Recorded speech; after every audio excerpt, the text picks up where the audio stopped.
wa la yuakhirallahu nafsan idza jaa ajaluha wallahu khabirum bima ta'malun.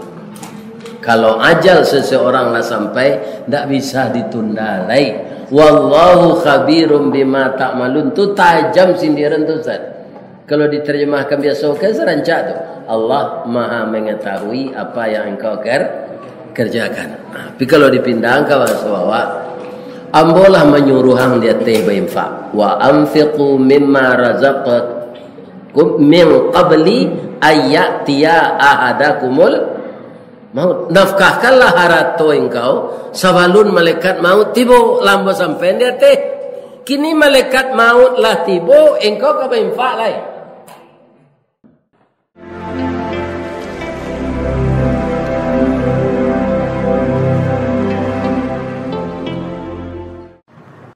Assalamualaikum warahmatullahi wabarakatuh.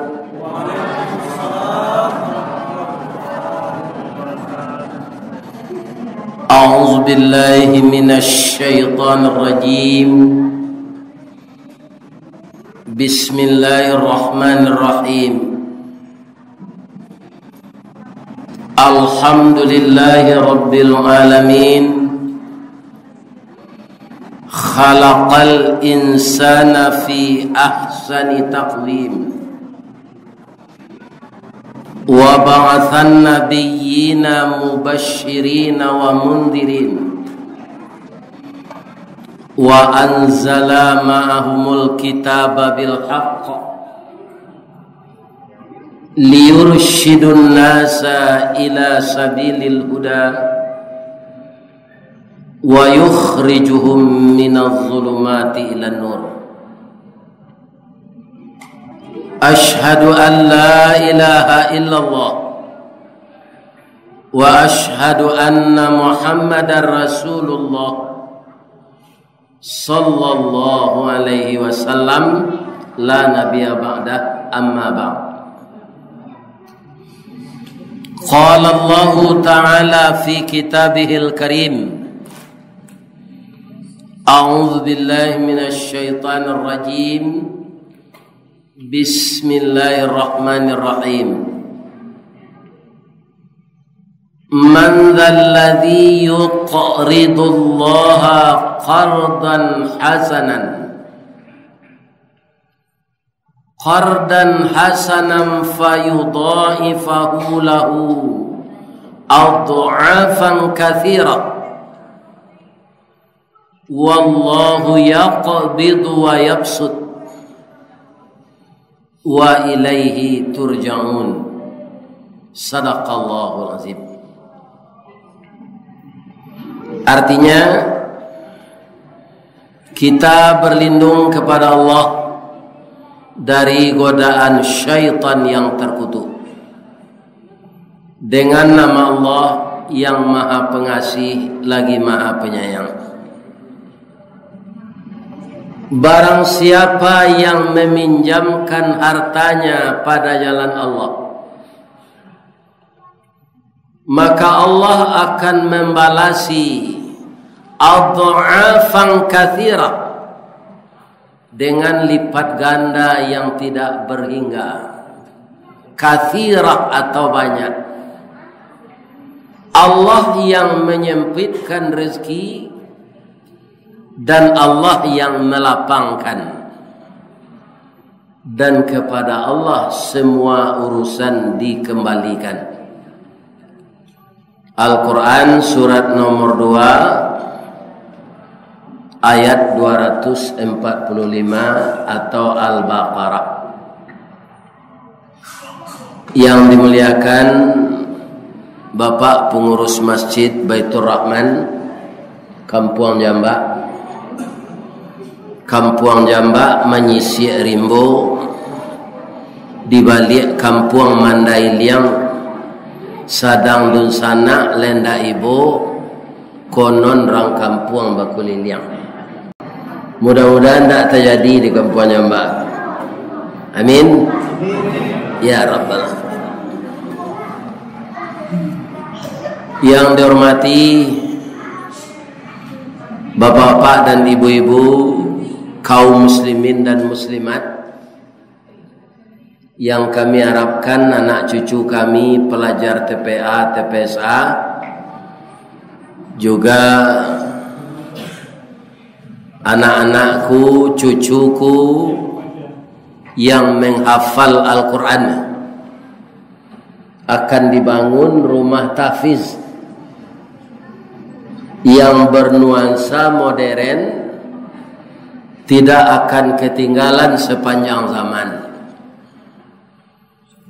Dan itu kalau jadi, barang siapa yang memasukkan sahamnya untuk itu adalah saham yang tidak akan pernah rugi lagi. Begitu caranya Allah sekarang memelihara Al-Quran itu, bermunculan rumah-rumah tahfiz.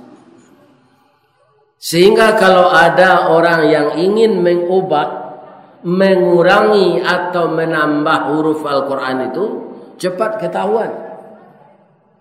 Karena banyaknya orang menghafal Al-Quran.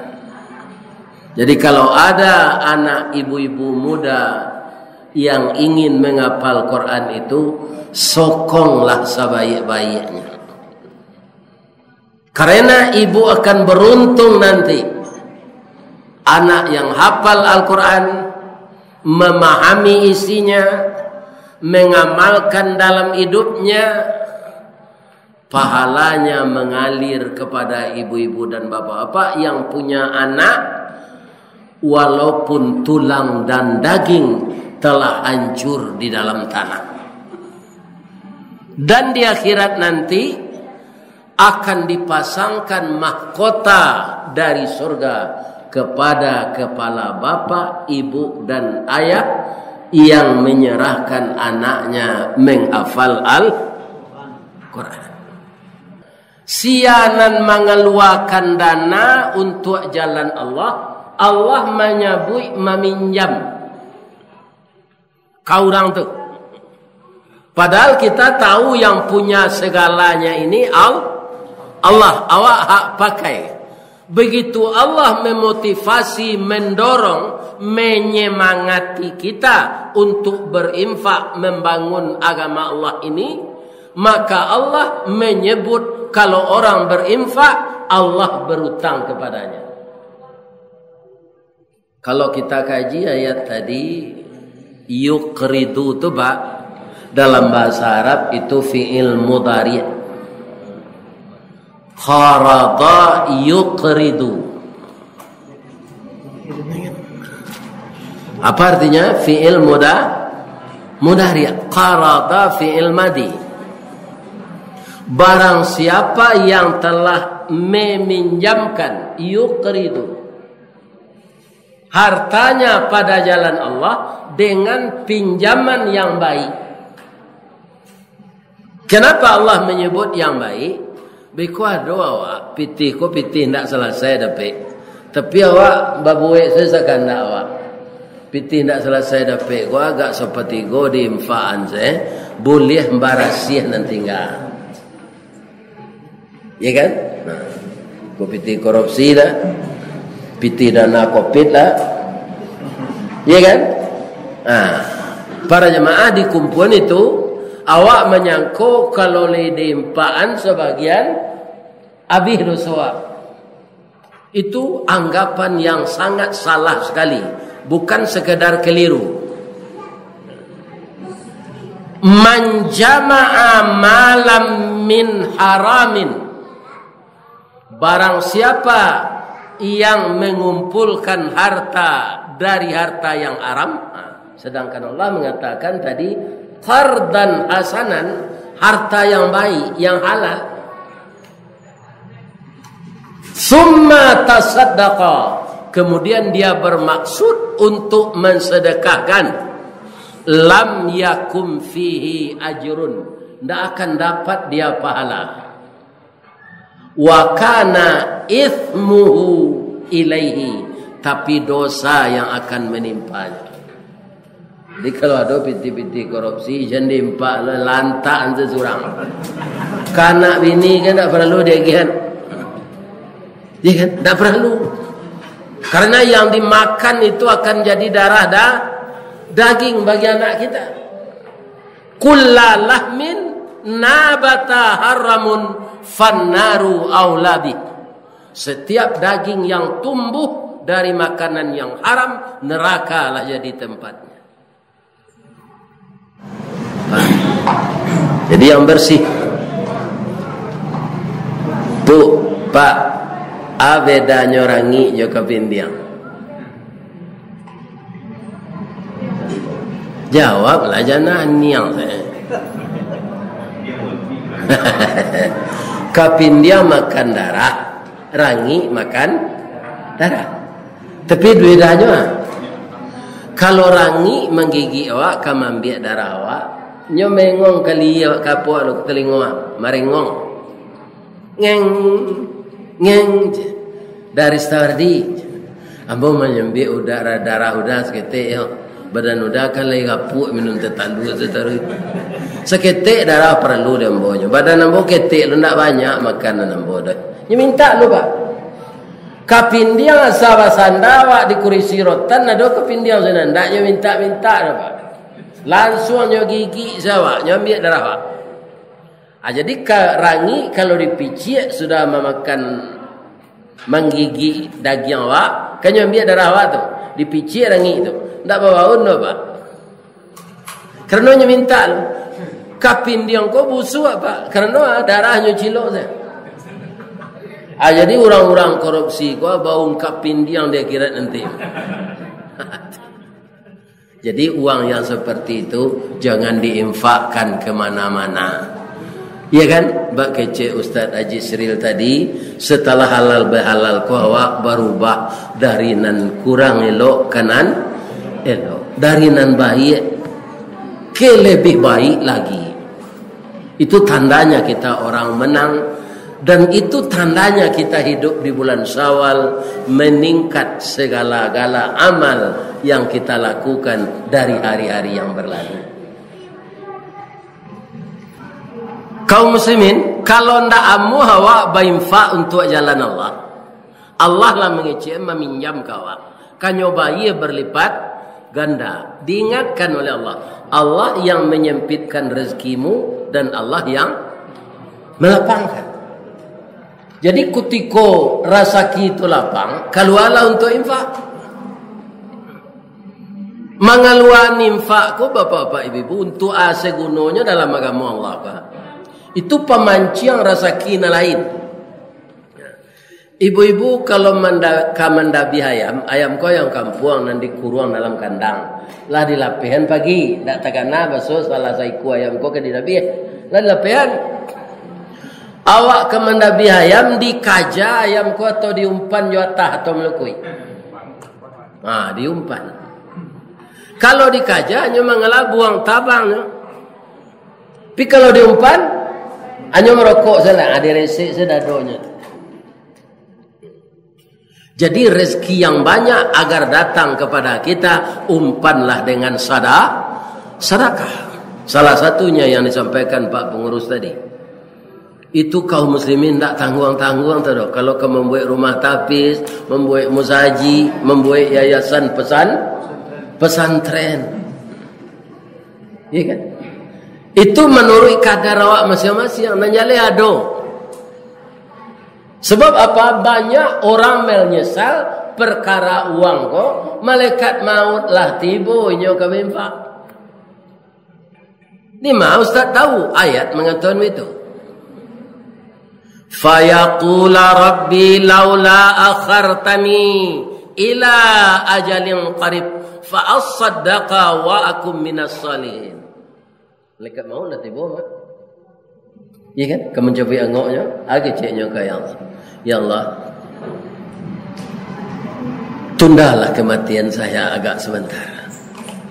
Untuk apa? Kata Allah, agar aku bisa beramal saleh.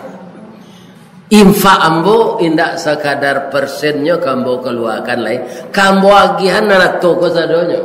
Pitunda kematian ambo. Apa jawab Allah? وَلَنْ يُؤَخِّرَ اللَّهُ نَفْسًا إِذَا جَاءَ أَجَلُهَا وَاللَّهُ خَبِيرٌ بِمَا تَعْمَلُونَ. Kalau ajal seseorang lah sampai, tidak bisa ditunda lagi. Wallahu khabirum bima ta'malun. Tu tajam sindiran tu, Ustaz. Kalau diterjemahkan biasa kan serancak tu. Allah Maha mengetahui apa yang engkau kerjakan. Tapi kalau dipindahkan ke bahasa bawah, ambolah menyuruhang dia teh berinfak. Wa anfiqu mimma razaqakum min qabli ayyatiya ahadakumul maut. Nafkahkanlah harato engkau sabalun malaikat maut tibo lambo sampai dia teh. Kini malaikat maut lah tibo engkau ka berinfak lai. Wallahu khabirum bima ta'malun. Ambo sehatan wa ang balik, tago tulang ang balik. Gak sebulan 2 bulan parangai lamuang nan sampili karyang tu tibo balik ke Allah. Kini mati jelang lai Allah. Itu wallahu khabirum bima ta'malun tu artinya. Dan sehatan wa ang balik, babalik kekuatan ang parangai lamuang tu kambuh balik. Kan ada wak serupa itu. Dah berhenti merokok 2 tahun. Merokok dulu lihat. Ya. Pada rokok kau tak ada manfaatnya. Acu tunjuan manfaat rokok. Colah tak ada orang terdengar dan bodohnya merokok tak. Nyajak bininya. Dia sekolah merokok jodoh aja. Lihat tu. Atau anaknya nyajak. Nak sekolah nak merokok sama-sama je. Ya, lihat tu. Malahnya janti anak itu kalau merokok. Kan tak ada manfaat rokok tu. Nah, ada orang majak bininya je anaknya merokok. Nah, jadi pitih nan untuk rokok tu infa'alah untuk rumah tapi lihat dengar dapat tahu. Walaupun berangsur-angsur apa yang disampaikan Pak Ketua tadi, kalau kita semuanya ini seia sekata, tidak ada yang tidak bisa dibahas. Niatkanlah kerana Allah. Rezeki dapat, ya Allah, berilah saya kesempatan sebagian rezeki ini untuk saya infakkan kelanjutan pendidikan anak cucu kami masa yang akan datang. Niat baik insya-Allah akan disampaikan oleh. Itulah tausiah kita malam ini. Kalau panjanglah dari itu, lain tak ada Bu. Banyak maaf. Subhanaka Allahumma rabbana wa bihamdika Allahumma ighfirli. Asyhadu an la ilaha illa anta astaghfiruka wa atubu ilaik. Assalamualaikum warahmatullahi wabarakatuh.